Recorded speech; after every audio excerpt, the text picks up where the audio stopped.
Welcome to day 9। आज हम cover करेंगे कुछ बहुत ही इंपॉर्टेंट टाइप्स ऑफ असेसमेंट। और आई होप कि आपने डे 8 में बेसिक्स ऑफ असेसमेंट समझ लिया होगा, तभी आप इन टॉपिक्स को कनेक्ट कर पाएंगे। तो चलिए शुरू करते हैं। हमारा फर्स्ट टॉपिक स्क्रीनिंग। इसका काम सिर्फ इतना होता है कि आइडेंटिफाई कर सके कि किस चाइल्ड को फर्दर असेसमेंट की ज़रूरत हो सकती है। जैसे विजन स्क्रीनिंग से पता चलता है कि बच्चे को आईसाइट में प्रॉब्लम हो सकती है। ध्यान रहे, स्क्रीनिंग डायग्नोसिस नहीं करती, सिर्फ अर्ली डिटेक्शन करती है। नेक्स्ट हम समझेंगे आइडेंटिफिकेशन। इस स्टेज में आइडेंटिफाई किया जाता है कि चाइल्ड को डिसेबिलिटी या स्पेशल एजुकेशनल सपोर्ट की ज़रूरत है या नहीं।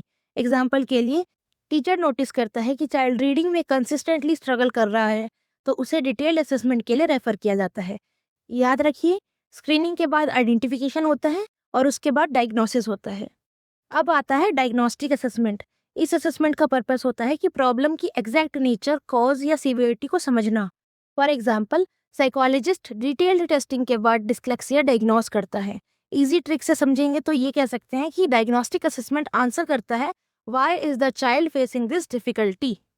अब देखते हैं प्लेसमेंट असेसमेंट, जो डिसाइड करता है कि चाइल्ड के लिए सबसे सुटेबल एजुकेशनल सेटिंग कौन सी होगी, जैसे इंक्लूसिव क्लासरूम, रिसोर्स रूम या स्पेशल स्कूल।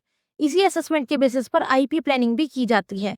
सिंपल लैंग्वेज में कहें तो प्लेसमेंट बताता है कि कहाँ और कैसे चाइल्ड बेस्ट लर्न करेगा। अब समझते हैं formative assessment.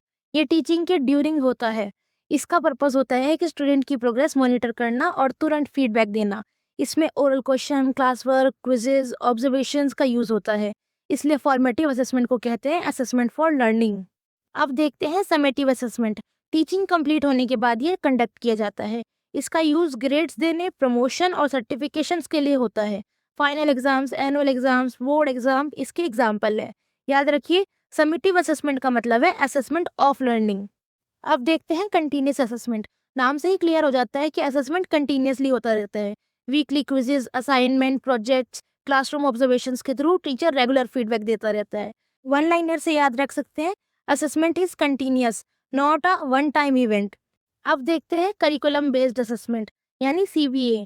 Directly school curriculum पर बेस्ड होता है। इससे चेक किया जाता है कि स्टूडेंट सिलेबस के ऑब्जेक्टिव कितना अचीव कर रहा है। फॉर एग्जाम्पल, टेक्स्ट बुक से पैसेज रीडिंग फ्लुएंसी मेजर करना। ट्रिक ये है कि करिकुलम ड्राइव्स द असेसमेंट। अब सबसे important comparison, criteria reference assessment, जिसमें स्टूडेंट को फिक्स स्टैंडर्ड से कंपेयर किया जाता है। जैसे कि पासिंग मार्क्स है 40%, तो स्टैंडर्ड को मीट करना बहुत इंपॉर्टेंट हो जाता है। वहीं नॉर्म रेफरेंस टेस्ट में स्टूडेंट को दूसरे स्टूडेंट से कंपेयर किया जाता है, जैसे कि रैंकिंग। सो इजी ट्रिक ये है कि criteria compare with standard, norm compare with others. चलिए अब देखते हैं formal versus informal assessment. Formal assessment standardise और स्ट्रक्चर्ड होता है। इसमें फिक्स्ड प्रोसीजर फॉलो किए जाते हैं, जैसे अचीवमेंट टेस्ट और इंटेलिजेंस टेस्ट। दूसरी तरफ है इनफॉर्मल असेसमेंट। ये फ्लेक्सिबल होता है। इसमें observation, checklist, portfolio, anecdotal records use होते हैं। शॉर्टकट ये है कि फॉर्मल स्ट्रक्चर्ड होता है और इनफॉर्मल फ्लेक्सिबल होता है। अब कंपेयर करते हैं स्टैटिक और डायनेमिक असेसमेंट को। स्टैटिक असेसमेंट सिर्फ चाइल्ड की प्रेजेंट परफॉर्मेंस मेजर करता है।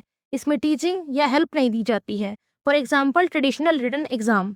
लेकिन डायनेमिक असेसमेंट में टीचर हिंट्स और सपोर्ट प्रोवाइड करता है और देखता है कि चिल्ड्रन कितना इंप्रूव करता है।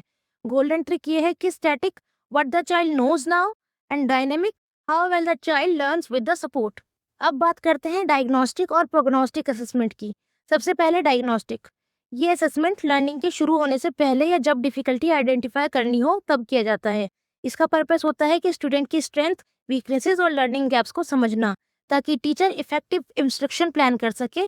इसका सिंपल क्वेश्चन होता है, स्टूडेंट अभी किस लेवल पर है। अब आते हैं प्रोग्नोस्टिक असेसमेंट पर। ये फ्यूचर परफॉर्मेंस का प्रिडिक्शन करता है। इससे टीचर को आइडिया मिलता है कि स्टूडेंट आगे कितना प्रोग्रेस कर सकता है और किस टाइप के सपोर्ट की जरूरत होगी। इसका सिंपल क्वेश्चन है, स्टूडेंट फ्यूचर में कैसा परफॉर्म करेगा। इजी ट्रिक से याद रख सकते हैं, डायग्नोस्टिक प्रेजेंट प्रॉब्लम को समझना, प्रोग्नोस्टिक फ्यूचर परफॉर्मेंस को प्रेडिक्ट करना।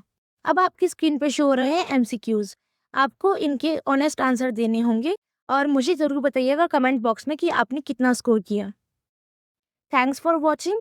कल हम पढ़ने वाले हैं डे 10 में इंटेलिजेंस असेसमेंट के बारे में, जहां हम कवर करेंगे intelligence, IQ, mental age, chronological age, IQ formula, classification of IQ, individual versus group test, verbal versus non verbal test और कुछ इंपॉर्टेंट टेस्ट जैसे कि Stanford Binet, Wechsler intelligence scale, Malin intelligence scale, Seguin form board test, Raven progressive matrices and Bhatia battery. अगर आपको आज की ये video पसंद आई हो तो लाइक, सब्सक्राइब और शेयर जरूर कीजिएगा।